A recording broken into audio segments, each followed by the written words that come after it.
Welcome back, everybody. It is Friday, March 17th, 2023, St. Patrick's Day, and it's also run streak day 165.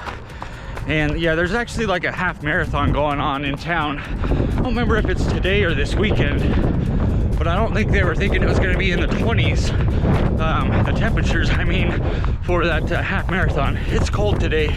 The wind came in last night, brought some cold weather and some more snow.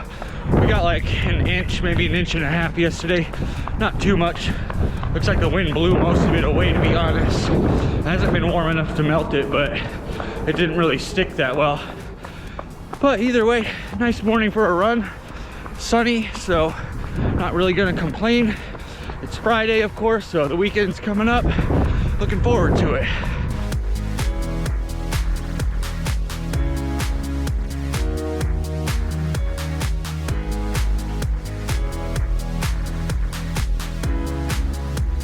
There's actually a lot going on in town right now. So right across from our apartment building in the Cows Commons area, there's Hoops and Hops, which is just basically a bunch of big screens with college basketball games on, and a bunch of beer and food vendors over there.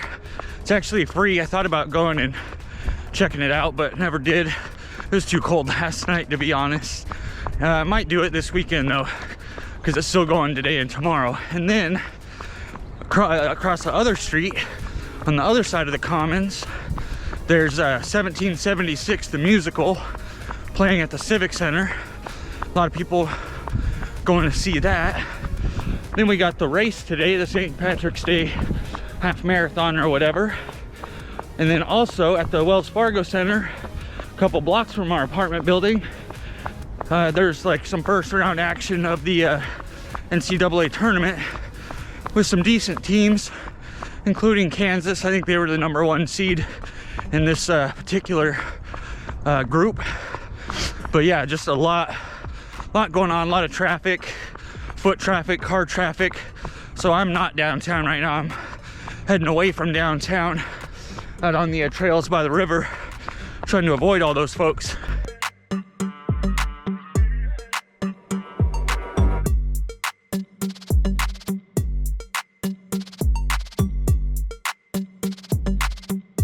I'm just running along the trail here, and there was a cat heading over here towards the river. Saw me coming, got scared, ran off. I probably did it a favor. It was a small cat, and there's like 3 bald eagles flying around over there. I mean, I'm pretty sure one of those things could eat that cat. It's crazy. But you know what? Yesterday we were out in Indianola, which is a few miles up the road. Saw our first turkey vulture that had returned. They're back. The famed turkey vulture, the Iowa State bird. It's not the Iowa State bird, but I feel like it should be. They're all over the place most of the year.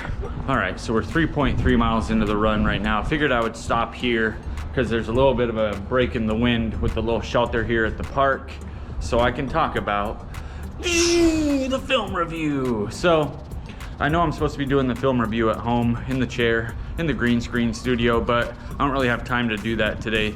Once I get back from my run, I pretty much got to shower and head out to work. So I figured I would just go ahead and do it out here while I'm running. Now, the films that we're going to be reviewing today are Crocodile Dundee, the Crocodile Dundee franchise, I should say.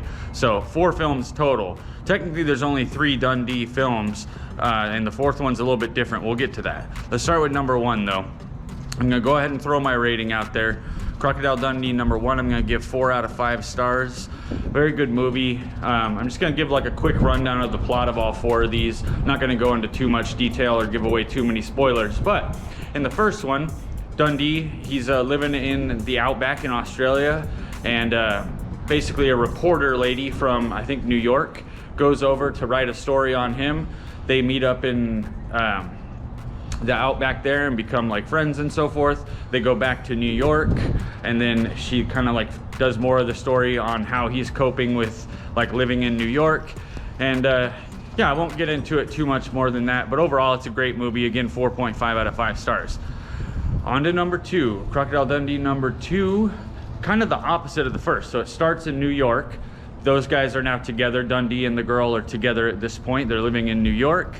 and basically she gets in some trouble due to her like ex-boyfriend or whatever, photographs some drug dealers killing some people, and sends the film to her, and she doesn't even know it because Dundee checks the mail. He has the film. He doesn't know what it is. It's just a letter that he grabbed out of the mail, right?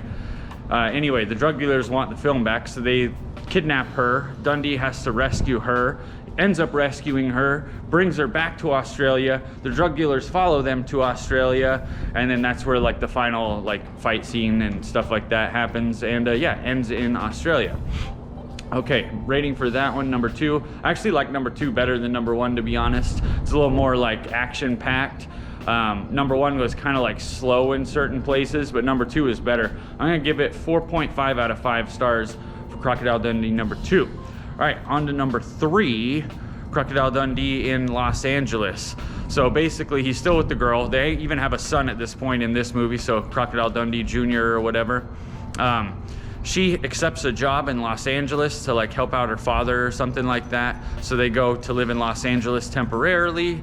Dundee ends up getting a job at like this film studio, and yeah, it basically ends up discovering that they're smuggling artwork from, I think it was like Poland or something. I could be wrong on that. It was some other country anyway, and yeah, so basically he takes down that ring of crime, and that's kind of like what the movie's about there. So the one in LA was okay. I like the other 2 better. It was still really good and worth watching though. The main bad guy, one of the art smugglers, is actually Mike from Breaking Bad and Better Call Saul. I forget the actor's actual name, but it's Mike. And yeah, it was pretty good overall. I'm gonna give number 3 3.8 out of 5 stars. So number 4 is not technically a Crocodile Dundee movie. It's not part of the franchise technically. It's a 2020 film that does star Paul Hogan, who of course played Crocodile Dundee, and the film is called The Very Excellent Mr. Dundee. So basically what it's about is Paul Hogan plays himself. He's living in Los Angeles. He's like a retired actor at this point, you know, just kind of like living off of his success from the Dundee franchise and the other movies that he's done as well. And they're trying to get him to do another Crocodile Dundee. Meanwhile, he's up for knighthood by the Queen of England due to his contributions to comedy, I believe they called it. And so he more or less just has to stay out of trouble, go accept the knighthood, because that's what his daughter wants him to do, and or his granddaughter, I mean, wants him to do. But that doesn't happen. He ends up getting into all kinds of trouble, not of his own doing, but just circumstances, bad timing. Pretty much everything that can go wrong does go wrong. It's a super funny movie. I gotta say, I keep calling it number 4. It's not actually Crocodile Dundee number 4. The Very Excellent Mr. Dundee might even be my favorite of the 4 movies that I watched there. It was really funny, and there's a lot of like interesting people that pop up in the movie and so forth. Reginald VelJohnson's in there. He was also in the first Crocodile Dundee, and we know Reginald VelJohnson from like Die Hard and Family Matters and stuff like that. So he's been in a lot of things, but he was Dundee's friend in, or not Dundee, I guess it was Hogan's friend in The Very Excellent Mr. Dundee. Anyway, I don't want to give away too much of the plot, but it's an awesome movie. If you have a chance to watch it, check it out. I don't remember where we saw it. I think we had to buy it off of Google. I want to say we paid like $4 to rent it or whatever, but it was well worth it. I'm gonna give The Very Excellent Mr. Dundee 4.7 out of 5 stars. Awesome comedy movie. It was really well done. Definitely glad that they made that movie. Okay, that's it for today's film review. It's kind of a long one. I'm gonna get back to running now.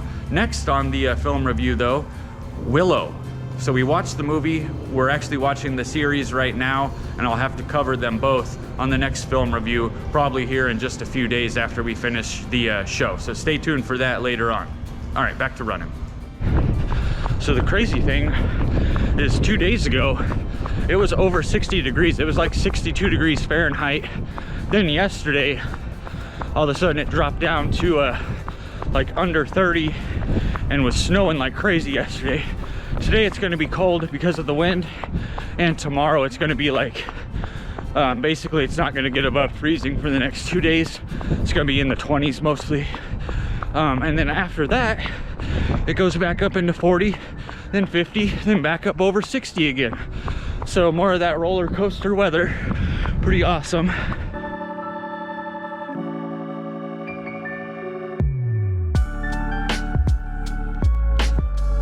All right, made it back to the apartment here. Run today, 5.41 miles, so just your average everyday run at this point. Our average run distance again keeps going up and up and up, which is awesome. Pace today 8 minutes and 39 seconds per mile, so not too terrible. There is a little bit of ice and stuff that you have to watch out for, but it was mostly dry. I'd say like 80% dry, and then 20% you're watching out for ice and so forth. Good run overall though, happy with it. Gonna go upstairs, drink my smoothie, take a shower, get started with my day. Thank you everybody for watching. Hope you all have a safe and happy St. Patrick's Day and a good weekend coming up here. Happy Friday everybody. Till next time, take care.